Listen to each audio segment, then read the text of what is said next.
जम्मू के कठुआ में 8 साल की बच्ची के साथ बलात्कार, जोधपुर में 3 साल की बच्ची के साथ बलात्कार, देहरादून में 5 कर्मचारियों द्वारा 16 साल की लड़की के साथ बलात्कार, महाराष्ट्र मुंबई में नाबालिग लड़की के साथ बलात्कार, पश्चिम बंगाल कोलकाता में डॉक्टर मौमिता का रेप और मर्डर। इस खबर ने टीवी स्क्रीन और भारत में दबदबा बनाया हुआ है।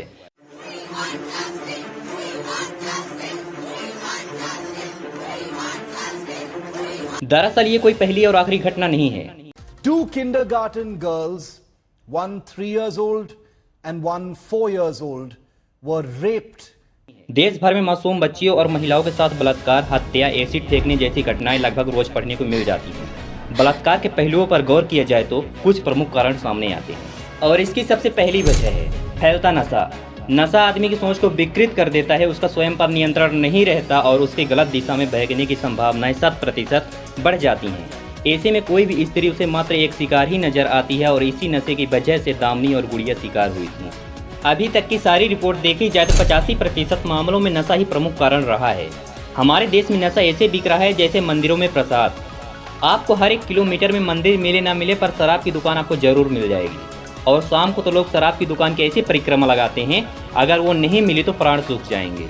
और इसकी दूसरी वजह है पुरुषों की मानसिक दुर्बलता। स्त्री देह को लेकर सस्ते चुटकुल्लों से लेकर चौराहे पर होने वाली छिछोरी गपशप और इंटरनेट पर परोसे जाने वाले घटिया फोटो से लेकर हल्के बेहुदा कमेंट तक में अधिकतर पुरुषों की गिरी हुई सोच से हमारा सामना होता है। पोर्न फिल्में और फिर उत्तेजक किताबें पुरुषों की मानसिकता को दुर्बल कर देती है और वो उस उत्तेजना में अपनी मर्यादाएं भूल बैठता है और यही तनाव ही बलात्कार का एक कारण होता है। ईश्वर ने नर और नारी के शरीर की संरचना भिन्न इसलिए बनाई कि यह संसार आगे बढ़ सके।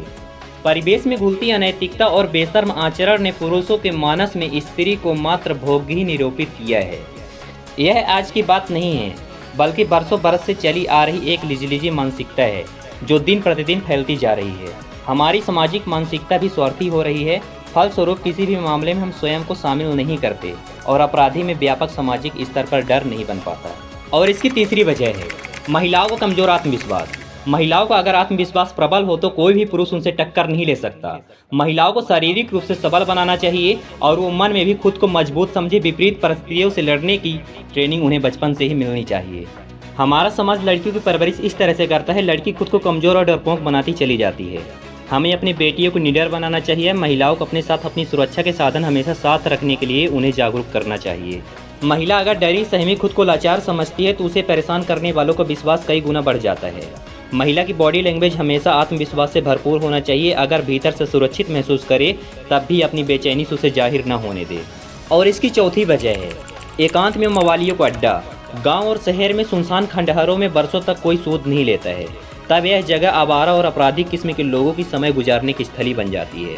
फार्म हाउस में जहां बिगड़ेल अमीरजादे इस तरह के काम को अंजाम देते हैं, वहीं खंडहरों में झुग्गी बस्तियों के गुंडे अपना डेरा जमाते हैं। बड़े बड़े नेता, अफसर, उद्योगपति लोग अपना फार्म हाउस बना लेते हैं और वहां हकीकत में होता क्या है, कोई सूद नहीं लेता। यह जगह पुलिस और प्रशासन से दूर जहां इन लोगों के लिए सुरक्षित जगह होती है, वह एक अकेली स्त्री के लिए बेहद असुरक्षित। महिला के चीखने पुकारने पर भी कोई मदद के लिए नहीं पहुंच सकता। बलात्कार के 60% केस में ऐसे ही मामले सामने आए हैं। और इसकी 5वीं वजह है लचर कानून। हमारे देश का कानून लचर है। ये सब मानते हैं कि अगर कानून सख्त होता तो शायद आपराधिक मामलों की संख्या बहुत कम हो जाती। कमजोर कानून और इंसाफ मिलने में देर भी बलात्कार की घटनाओं के लिए जिम्मेदार है। देखा जाए तो प्रशासन और पुलिस कमजोर नहीं है, कमजोर है उनकी सोच और समस्या से लड़ने की इच्छा शक्ति। पैसा वाले जब आरोपों के घेरे में आते हैं तो प्रशासनिक शिथिलताएं उन्हें कटहरे के बजाय बचाव के गलियारे में ले जाती हैं। पुलिस की लाठी बेबस पर जितने जुल्म ढाती है, सक्षम के सामने वही लाठी सहारा बन जाती है। अब तक कई मामलों में कमजोर कानून से गलियां ढूंढकर अपराधी के बच निकलने के कई किस्से सामने आ चुके हैं। कई बार सबूत के अभाव पर न्याय नहीं मिलता और अपराधी छूट जाता है। आज हमें बलात्कार को धर्म मजहब के चश्मे से नहीं देखना चाहिए। बलात्कारी कहीं भी हो सकते हैं, किसी भी चेहरे के पीछे, किसी भी बने में, किसी भी तेवर में, किसी भी सीरत में। बलात्कार एक प्रवृत्ति है। उन्हें चिन्हित करने, रोकने और उससे निपटने की दिशा में यदि हम सब एकमत होकर काम करें तो इस प्रवृत्ति का नाश कर सकते हैं।